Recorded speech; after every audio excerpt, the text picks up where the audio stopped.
ಹುಬ್ಬಳ್ಳಿಯಲ್ಲಿ ಇತ್ತೀಚೆಗೆ ಹತ್ಯೆಗೀಡಾದ ನೇಹಾ ಮನೆಗೆ ಇವತ್ತು ಮುಖ್ಯಮಂತ್ರಿ ಸಿದ್ದರಾಮಯ್ಯನವರು ಭೇಟಿ ಕೊಡ್ತಾ ಇದ್ದಾರೆ.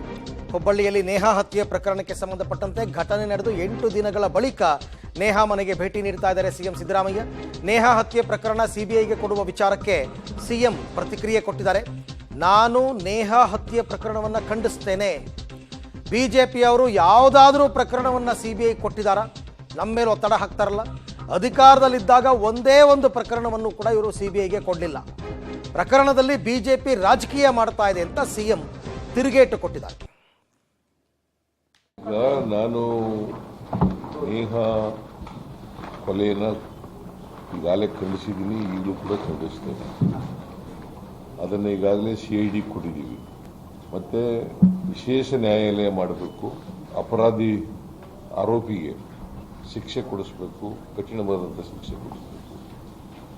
ನಾನು ಪಬ್ಲಿಕ್ ಪ್ರಾಸಿಕ್ಯೂಟರ್ಗೂ ಕೂಡ ಮಾತಾಡಿದ್ದೀನಿ.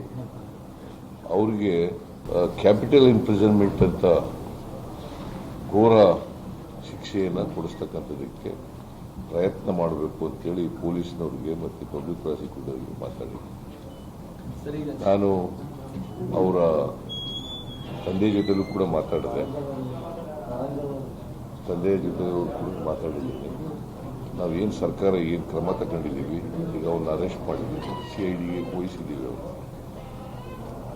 CID ಕೂಡಲೇ ಚಾರ್ಜ್ ಶೀಟ್ ಹಾಕಿ ಟ್ರಯಲ್ ಪ್ರಾರಂಭ ಮಾಡಿಸ್ತಾರೆ. ಸಿಬಿಐ ಕೊಡಬೇಕು ಅಂತ ಇದಾರಲ್ಲ ಬಿಜೆಪಿ, ಸಿಬಿಐ ಈ ಪ್ರಕರಣ ಕೊಡಬೇಕು, ವಹಿಸಬೇಕು. ಯಾವತ್ತಾರು ಬಿಜೆಪಿ ಅವರು ಯಾವ್ದಾದ್ರು ಒಂದು ಪ್ರಕರಣ CBI ಕೊಟ್ಟಿದ್ದಾರ? ಕೊಟ್ಟಿದ್ದಾರೇನ್ರಿ? ಅಲ್ಲ, ನೀವು ಕೊಟ್ಟಿದ್ದಾರೇನ್ರಿ ಅವರು ಅಧಿಕಾರದಲ್ಲಿರುವಾಗ? ಮತ್ತೆ ಅವ್ರಿಗೆ ಯಾವ ನೈತಿಕ ಹಕ್ಕಿದೆ? ನಾನು ಹಿಂದೆ ಮುಖ್ಯಮಂತ್ರಿಯಾಗ ಅನೇಕ ಪ್ರಕರಣಗಳನ್ನು CBI ಕೊಟ್ಟಿದ್ದೀನಿ. ಅವ್ರು ಯಾವ್ದಾದ್ರು ಒಂದು ಪ್ರಕರಣ CBI ಕೊಟ್ಟಿದ್ದಾರ? ಅವ್ರಿಗೆ ಯಾವ ನೈತಿಕ ಹಕ್ಕಿದೆ ಕೇಳಕ್ಕೆ? ಇದರಲ್ಲಿ ರಾಜಕೀಯ ಮಾಡಬಾರ್ದು. ನೇಹಾ ಮರ್ಡರ್ ಆಗಿದೆ, ಅದು ಅನ್ಯಾಯ ಆಗಿರ್ತಕ್ಕಂಥದ್ದು, ದೊಡ್ಡ ಅನ್ಯಾಯ. ಓಕೆ, ಬಿಜೆಪಿಯವರು ತಾವು ಅಧಿಕಾರದಲ್ಲಿದ್ದಾಗ ಯಾವ ಪ್ರಕರಣವನ್ನು ಸಿಬಿಐ ಕೊಡದೇನೆ ಈಗ ನಮ್ಮ ಮೇಲೆ ಒತ್ತಡ ಹಾಕ್ತಾ ಇದ್ದಾರೆ. ಅವರಿಗೆ ನೈತಿಕತೆ ಇಲ್ಲ.